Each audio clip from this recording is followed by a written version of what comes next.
Et puis on est dans une phase, plus tard, je pense que nos successeurs parleront du XXe siècle comme un siècle, un grand siècle d'innovation, on parle de la création des AOC, mais aussi certainement avec, et du XXIe siècle, peut-être avec un retour sur des caractéristiques des vins au niveau des techniques, etc.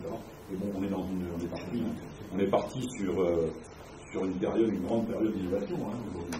Regardez au niveau technologique, regardez les cuves, regardez le matériel. La l'œnologie, maintenant, elle est là, elle est ancrée. On ne peut plus faire du vin comme faisait les moines. C'est terminé. Il n'y en a qu'un maintenant. Ouais, alors après, ça devient médiatique. Ah, mais ce qu'on regarde, c'est que quand je fais les millions, c'est plus des paysans d'honneur. De toute façon, attendez, pour être viticulteur aujourd'hui, pour faire son vin, vous avez 3 métiers.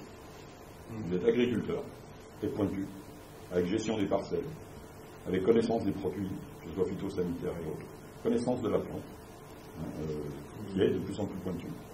Vous êtes ensuite vinificateur. Et vinificateur, c'est effectivement être un petit peu chimiste, entre guillemets, ou œnologue, c'est l'œnologie, et en même temps, c'est la gestion. Je veux dire, c'est 3 métiers en un, et puis commercial, quoi. Commercial et gestionnaire. Vous avez 4 métiers en un. Ben, je peux vous dire que du lundi au samedi soir, vous n'avez pas le temps de... Voilà. Donc c'est un métier qui est quand même très complet, très complexe aujourd'hui.